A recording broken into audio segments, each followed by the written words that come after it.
Hello ladies and gentlemen, my name is Xenokilla, coming at you with my look at Microsoft Flight, the newest addition to the Microsoft Flight Simulator series that started all the way back in the mid-90s, I think? I remember the first game I really played was Flight Simulator 98. I really enjoyed that. You know, they went through a bunch of iterations. I think the last one they released was Flight Simulator X, and then they put out a Gold Edition and so on and so forth. So the Microsoft Flight Simulator series has sort of been like the gold standard of flight simulators. You know, full world, hundreds of planes. I was talking to somebody from FlightSimulator.com, and you can custom build aircrafts. People design aircrafts, either reproductions or completely different aircraft, and sell them actually for substantial amounts of money. Some planes go for, you know, $20 or $30, and you can sell a couple hundred of those. You can actually make some decent money making aircraft for these games. So it's a long and storied series. I'm not going to go into the whole history of everything. We're just going to take a look at Microsoft Flight here. It was released free to play on February 29th. An interesting day to be released, of course. Basically, the client is free to play, but pretty much everything else you're going to have to pay for. So the free-to-play model is becoming a lot more popular in many different games, like World of Tanks, League of Legends, games like that, where you get the full game to play, and then you can sort of pay for EXP boosters. For example, Tribes Ascend, you can pay for items in experience from playing the games, or in gold, which you can buy, and then you can also buy EXP boosters. Not a big deal. This game, on the other hand, is more of the freeware version, where you get some stuff for free, but the majority of the game you're gonna have to pay for. So we'll encounter that as we go through the review, but right now this is just sort of the loading page. We're going to take a look at the options here. One of the nice things about this game, like most flight simulators, is you have a variety of different input methods. I know from another player I was talking to, he's got, you know, the rudders, the paddles, the yoke. It's all compatible with that. I'm personally playing with an Xbox 360 pad and the keyboard because there's just not enough buttons to get everything done on the Xbox pad. So it's a little bit of a balancing act. I prefer to fly with the joysticks on the Xbox pad instead of trying to fly with the mouse, which is not as much fun. So here's the graphics quality screen. I have to run it in windowed mode because Fraps just freaks right the hell out if you try to run it in full screen mode. So you can run it full screen, VSync, you can change the resolution. You know, I've got everything turned all the way up. There's that, gameplay settings, increased stability, smooth braking, so on and so forth. You know, just sort of basics. Audio, you can change the master volume, music, UI sound effects, dialogue. Game controls, you can rebind all the keys on the keyboard, you can bind all the keys on your Xbox 360 controller, and it's the same thing for the aircraft controls. You can invert the joystick, you can fly with the mouse, you can invert the mouse pitch. You know, all pretty standard options. So let's actually go sort of into what the game is. Of course, right here, buy the Hawaiian pack. So basically, as opposed to all of the other flight simulators that were released where you could fly in every airport all over the world, this one just starts out on the big island in Hawaii, and then you have to purchase anything else. Right now, this is 1,600 Xbox points. That's about $20. You know, not a big deal, but for sort of a game that you were expecting free to play, they don't give you a whole lot. So basically, you've got the big island in Hawaii here, and then all of this extra stuff is the Hawaiian pack that you have to pay $20 for. So this is sort of the main screen after you do the tutorial, and this gives you the different ways of playing the game. So you've got activities. Here you can do missions, challenges, Aerocache hunts. We'll get into all of those. Free flight, you can change the flight conditions. You can save your flights, and then you can just give the legend. The hangar, this is where you store your aircraft. Another sort of complaint I have about the free-to-play version is you only start off with 2 really crappy airplanes. And then it's 1,200 points for this guy. That's about $12. And then it's 640 points for this guy. This is the P-51 Mustang. Anybody who's a World War II aficionado knows a lot about this plane. In fact, most people are pretty familiar with the Mustang. It's about 640 points, so it's about $6. Of course, for Microsoft points, I think the minimum you can buy is $20 worth, so you'd have to essentially pay $20 for this one, and then you'd have to buy another pack for this one, and anybody who's got an Xbox knows exactly what I'm talking about. And there's your pilot profile. This, you can just sort of track things. I don't remember ever signing up for this account, so I don't know why my name is Snooty Oregon 6. Maybe it just randomly picked it for me. Whatever. So this just tells you your distance traveled, accidents, 21 crashes, 67 stalls, out of fuel, awards you can achieve, standard, achievements for playing the game. Sure. Perform a spin. Fearless pilot. And their achievements. This is tied into Games for Windows Live, so you can use your Xbox account, your Xbox Live account, to sign in for this also. I don't have an Xbox, but this will just keep track of everything. You can also create a friends list. I hope that popped up on Fraps, or else I'm going to look like an idiot. Well, more so than I already do. Anyway, so there's that. And then there's the multiplayer. That'll probably be a separate video. So let's just take a look at the activities, basically. You can take a look at the missions. Right now the game only has 3 missions. There's the tutorial, there's the landing on the water, working on landing, then there's the introduction to the steerman. So let's play that one again, and just sort of give you an idea of the basics of the game. One of the things I don't like about this game is that you can't skip the, not really cutscenes, but sort of the long-winded introductions. You just sort of gotta sit there and watch it. So if you have to play something over again a couple times because you've, I don't know, hit a mountain or something, it gets kind of annoying.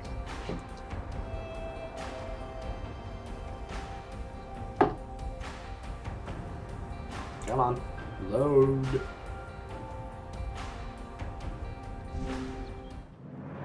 You ready to fly the steerman? Let's do a quick walk around before we go. Yeah, so these are the parts I'm talking about that you PT-17 can't skip. Steerman was used as a military trainer throughout World War II.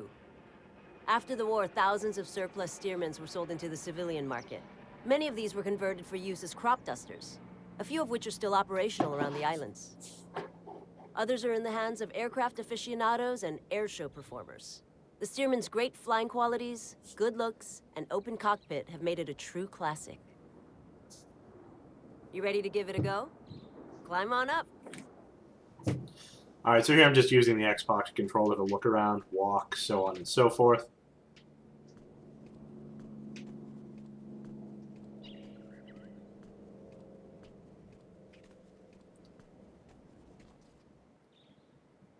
Take a look around. You'll see that the panel is fairly simple. Pilots use a checklist to help them remember all the steps required to safely operate an aircraft.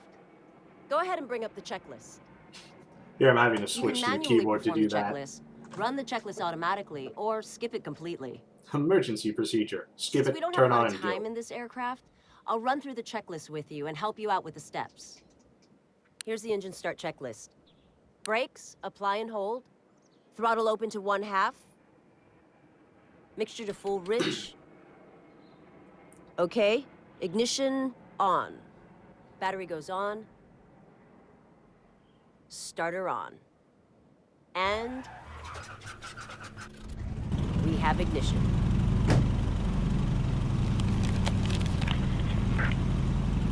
Yeah, I do like the Throttle voice back that they have 800 helping you RPM. out. Oil Very pressure well looks good. spoken and very Propeller informative. control, high RPM. Alternator and radios on. Brakes released.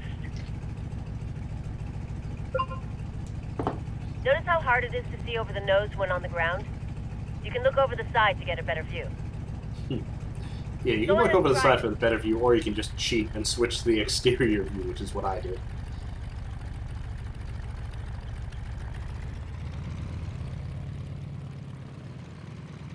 Go easy on the brakes in a tail dragger, like the Steerman. The tail can come up and flip the plane, so stay aware of that during the takeoff and landing. You're taxiing a little too fast.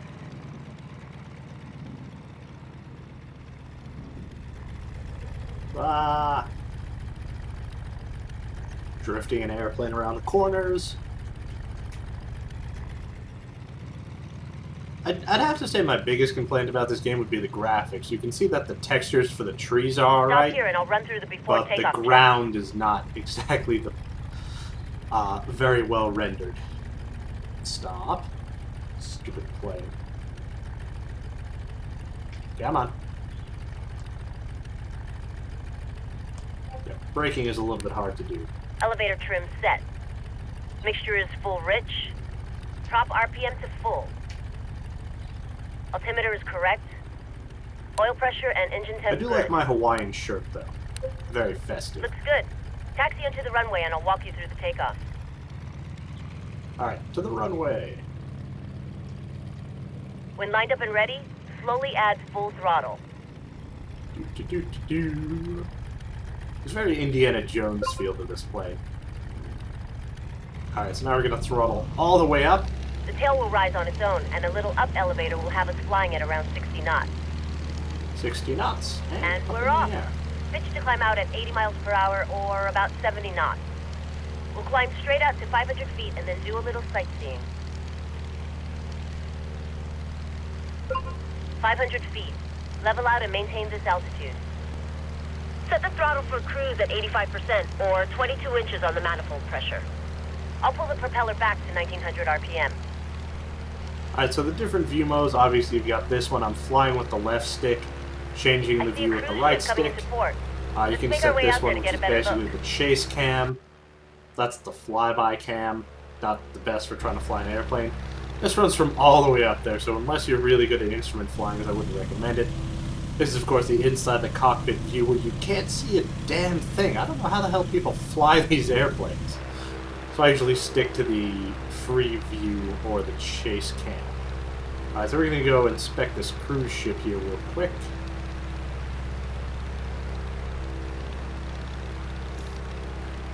Turn the volume up just a tad.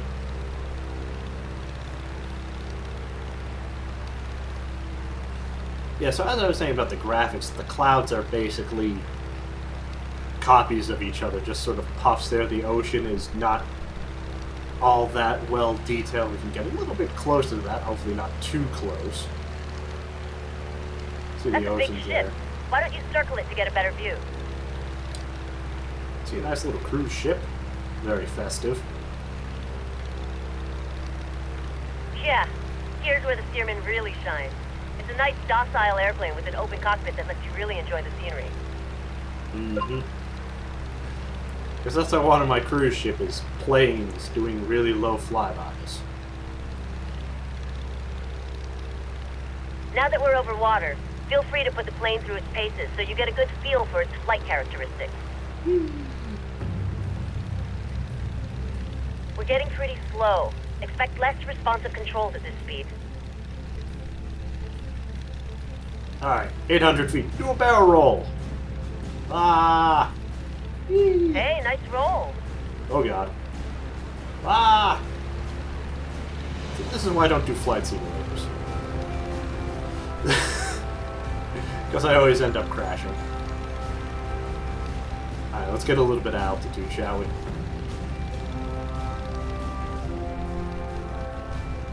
When you're ready, start heading back inland to the entrance of the Wailuku River. We'll follow the river to Rainbow Falls. That should set us up nicely for landing.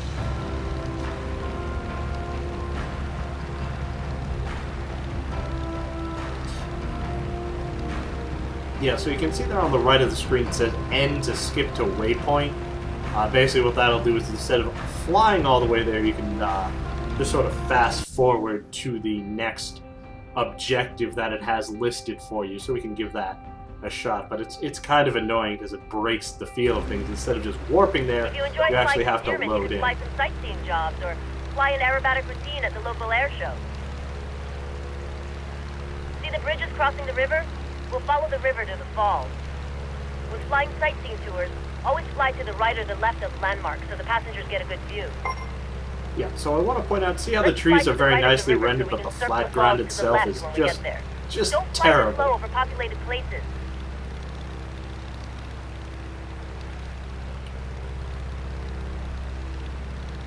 Yeah, so the trees are nicely done. It's just the rest of the ground looks...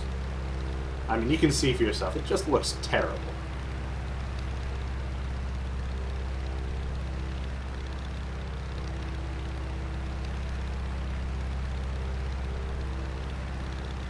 Falls to the left, and then we'll start looking for the airport. We want to start heading back. Rainbow Falls is 80 feet tall and ends in a natural pool surrounded by wild ginger. It's actually kind of nice. I'd really like to go to Hawaii. There's some houses.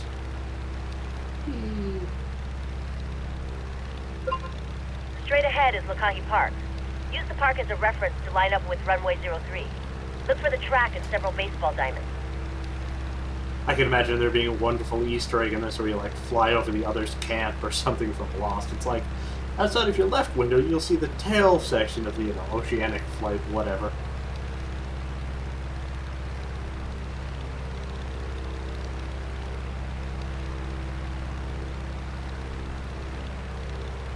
We can just buzz some houses here.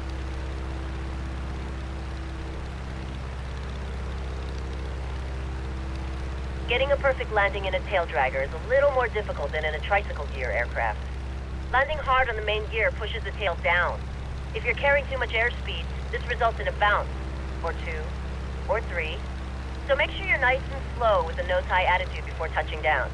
This is called a 3-point landing because all the wheels touch at nearly the same time.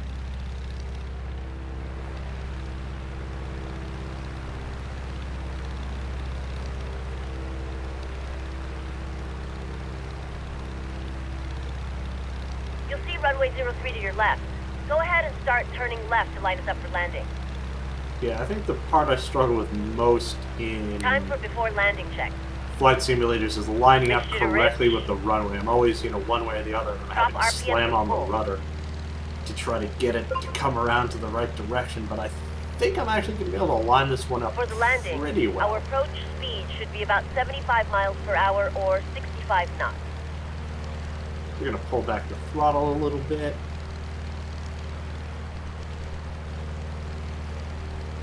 Yeah, I'm not quite lined up with the runway. It can be hard to see the runway over the nose on the approach. Some pilots make S-turns to keep the runway in sight, or you can just look over the edge of the cockpit. Or You're you a can little switch to fast, the chase throttle view, back one or the other. I am way too high and going way too fast.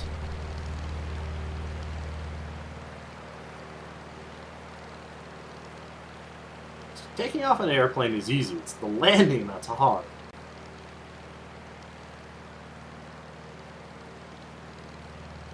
Oh, almost. Go ahead and pull the throttle to idle. Still a little bit too fast, but not... Actually, not Well, bad. Take a little practice to make a good landing.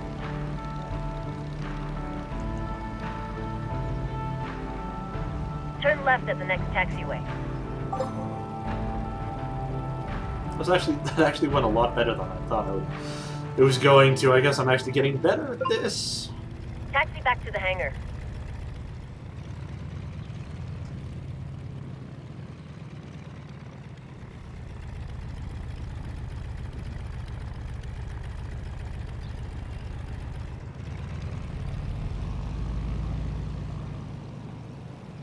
Some pilots will make S-turns while they taxi to keep a good view out front. Oh, that's the grass. Oh, I'm drifting an airplane. Try to keep it on the tarmac, would you? Oh, crap.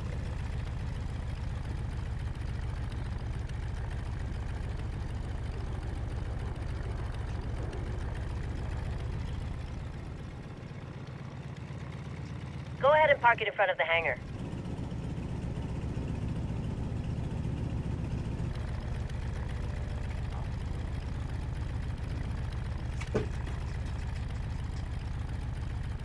Ah, come on. I got stuck.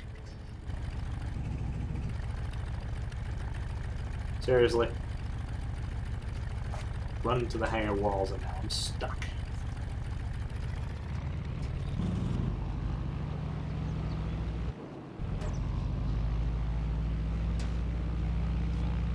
Yeah, I'm not going to be able to get out of that. Let's see how far back it puts me. Okay, Taxi back not to a the big hangar. deal.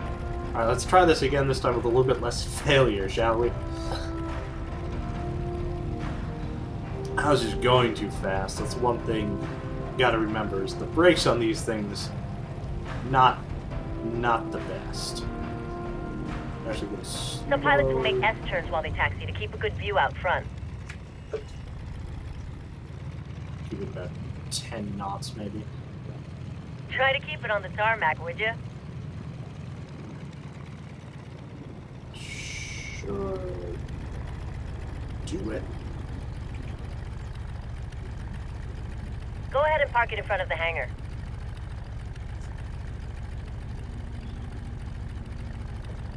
Great. Stop here. Stop. Stop. Stupid I'll run plane. through the engine shutdown checklist. Throttle idle. Prop to low RPM. Ignition goes off. As the engine quits, move the throttle to full. Electrics and battery off.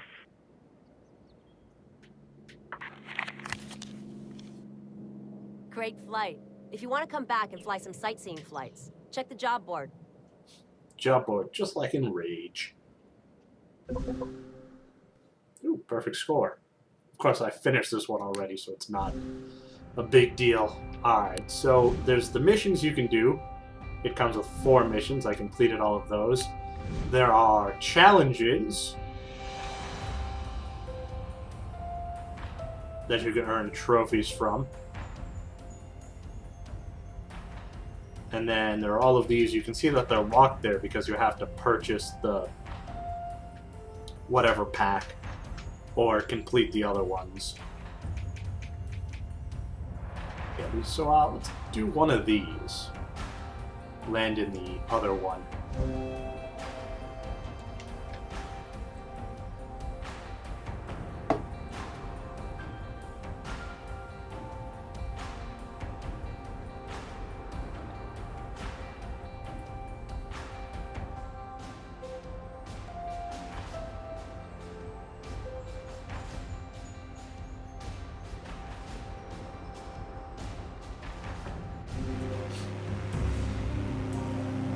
Alright, so now we have to land. This one I actually don't mind trying to land from the cockpit, per se.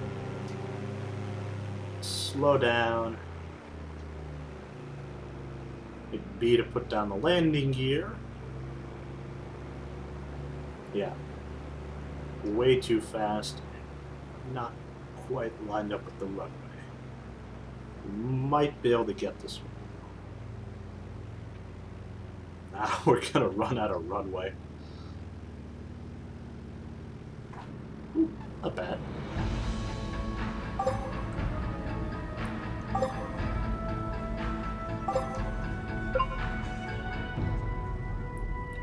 So there was that. Not really all that much. Actually, almost a perfect score. So that was fun. And then the next thing that's sort of big in this is the Aerocache hunts. And they're sort of like, if you're familiar with geocaching, people will put an item in a location and then post the GPS coordinates on a website, and there's usually like a sign-up sheet or something where people can put stuff in and take stuff out. So you can actually do this with an airplane. But one of the things you can see here, it says, research where it is with Bing to find out where an item is. So this one you must download the Hawaiian Adventure Pack to do some of these, but there are others here. But you have to know Hawaii pretty well to figure out where they all are, because they're quite well hidden. But we can do the first one just to show you what it is, because I know where it is. Now, it won't let you do that one again, because you've already done it. Well, maybe we can do another one. Somewhere on the second largest airport on the big island of Hawaii. Oh.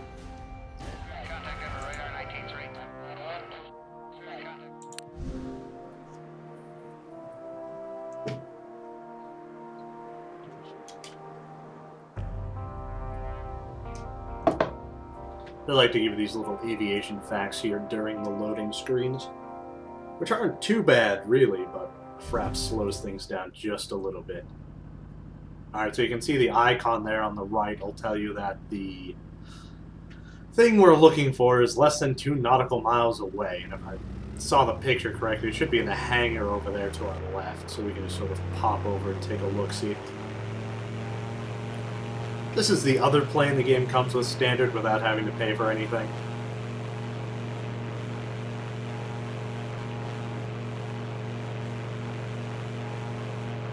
It's alright.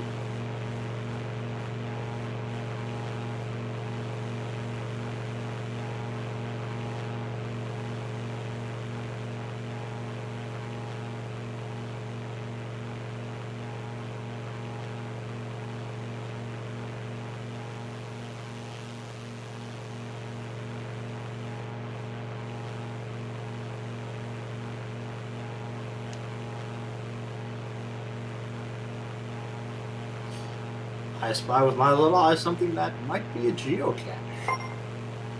But now I have to land, maybe. No. Lava Foundation, is that it? Maybe. Okay.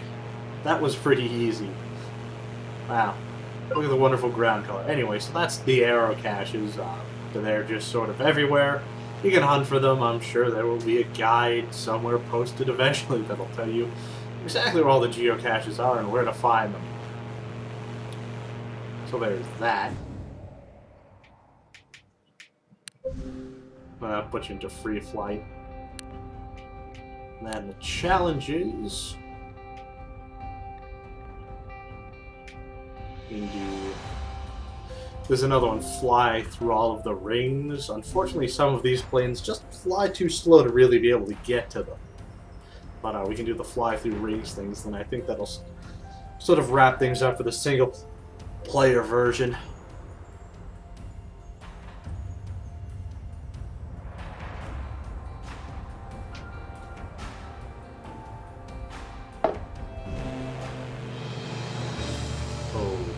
Okay. Collect all 25 rings before the timer runs out. This is going to be somewhat difficult. You gotta get really close to these things. That's one.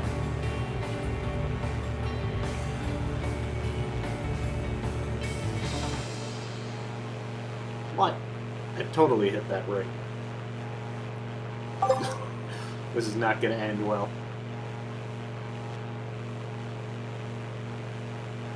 I wonder what those red rings are. Ooh, 500 points. Fancy. Alright, let's see if we can hit all three of these without hitting the ground.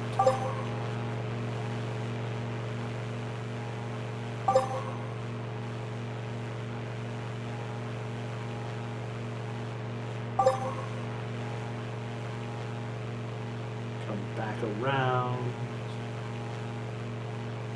This is a remarkably inefficient way to collect rings. Good.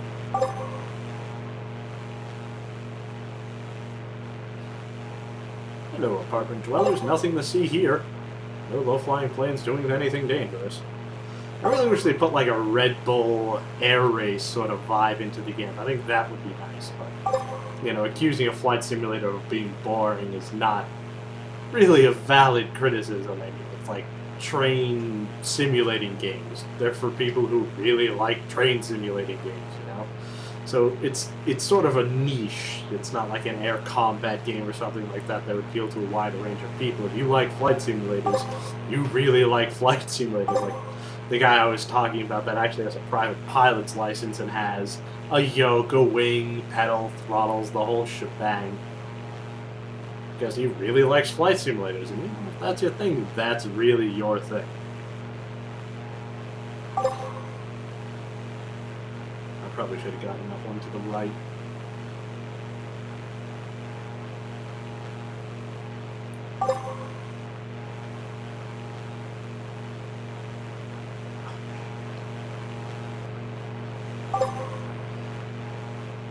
Alright, where are the rest of these rings?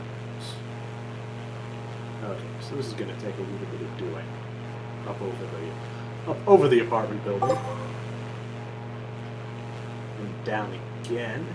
Come on.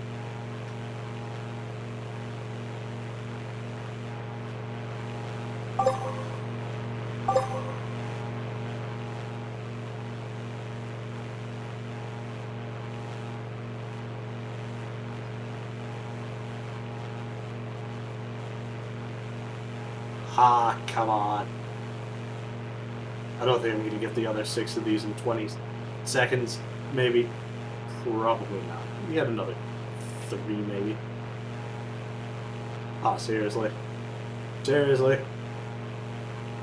Just get this one, maybe? Oh, God. Not only did I hit an apartment building, I also drowned. I'm not sure if that's water or ice. Of course, this being Hawaii, it should be water, and I should be sinking, but that's okay. Well, I think that would be a very fitting... ambulance. I really think that would be a fitting way for me to end this review of Microsoft Flight. It is free to play. By all means, if this is your thing, check it out, and stay tuned for the multiplayer video. Thank you, and have a good day.